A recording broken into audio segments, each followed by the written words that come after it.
Ruptura do ligamento cruzado anterior, o famoso LCA. Para qualquer atleta, só de ouvir isso já dá um frio na espinha, né? É um verdadeiro pesadelo.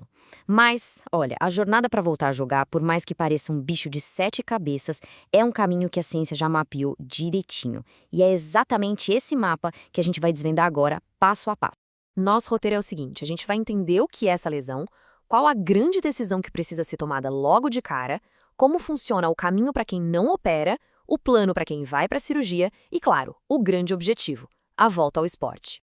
Então, vamos começar pelo começo. A tal da ruptura do LCA. A gente sempre ouve falar daquele estalo no meio do jogo, mas o que de fato acontece ali? E por que essa lesão é tão séria? Vamos mergulhar nisso. Ok, todo mundo que acompanha esporte já ouviu falar disso, mas por que exatamente essa lesão dá tanto medo? Qual é o real problema por trás dela? Bom, o LCA não é só uma cordinha que liga os ossos. Pensa nele como o principal freio do joelho.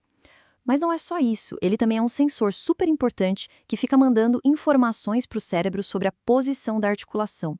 Faz parte de todo um sistema de controle de estabilidade do nosso corpo. E aqui o negócio fica sério. Sabe qual é a consequência de não tratar isso direito a longo prazo? É pesado. 80% até 80% das pessoas que ficam com o joelho instável por causa do LCA rompido acabam desenvolvendo osteoartrite em até 10 anos.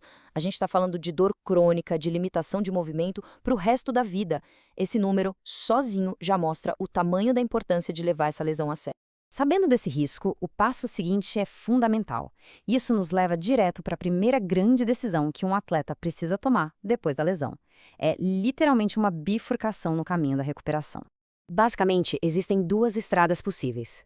De um lado, a reabilitação sem cirurgia, que funciona para um grupo bem específico de pessoas. Do outro, a reconstrução cirúrgica, que é o caminho mais comum, uma combinação de operação e muita, mas muita fisioterapia.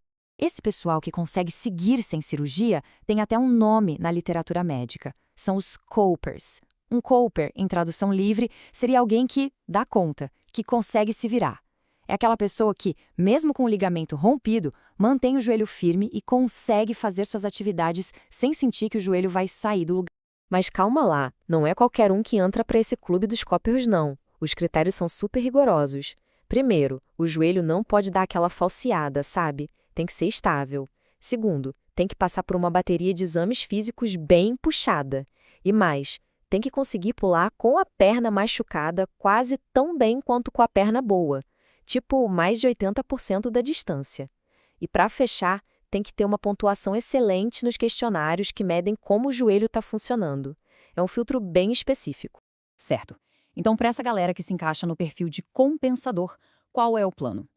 Vamos dar uma olhada nesse primeiro caminho, a rota não cirúrgica. O foco aqui é treinar o corpo para se adaptar e compensar a falta do ligamento.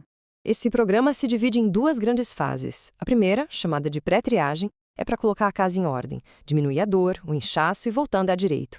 Já a segunda fase, a pós-triagem, é quando o trabalho pesado de reprogramar a estabilidade começa, já mirando na volta para o esporte. E aqui está o pulo do gato para entender essa abordagem.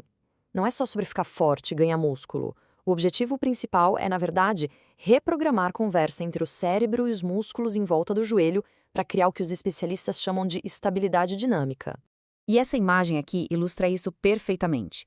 Um exercício que parece simples, como se equilibrar uma perna só em cima de uma espuma, ajuda a treinar a tal da propriocepção. Pensa nisso como se a gente estivesse recalibrando o GPS interno do corpo, aquele que avisa o cérebro onde exatamente a articulação está no espaço. E essa recalibragem é um processo, vai evoluindo. O treino começa com desequilíbrio controlado numa base estável e depois vai para desafios maiores, como essa prancha com rodinhas aí.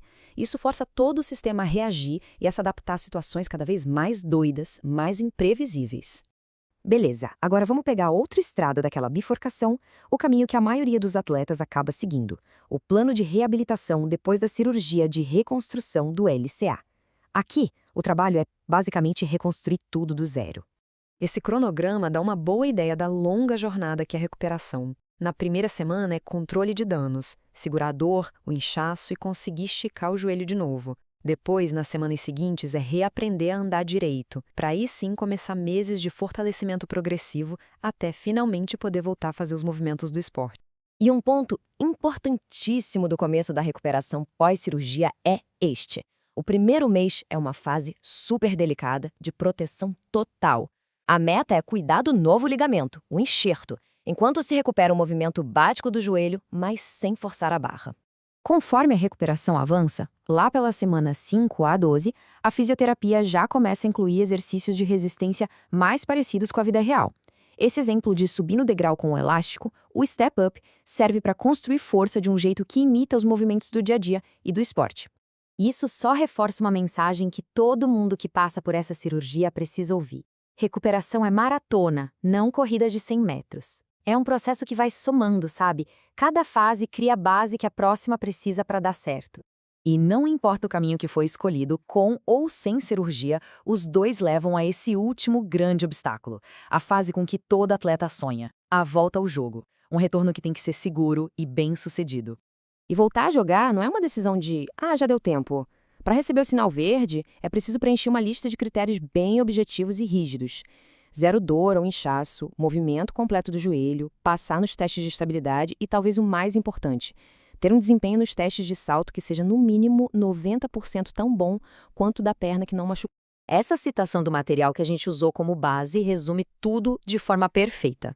A real é que não importa se teve cirurgia ou não, o sucesso da reabilitação depende de restaurar por completo o controle, a força, a simetria do corpo e aquela noção de posição no espaço antes de pensar em voltar a competir. E para a gente fechar, fica uma pergunta no ar. Com tanta ciência, com protocolos tão detalhados e critérios tão objetivos, por que a gente ainda vê tantas pessoas que rompem o LCA de novo? É uma pergunta que nos lembra que, mesmo com todo o avanço, essa continua sendo uma das recuperações mais desafiadoras do mundo do esporte.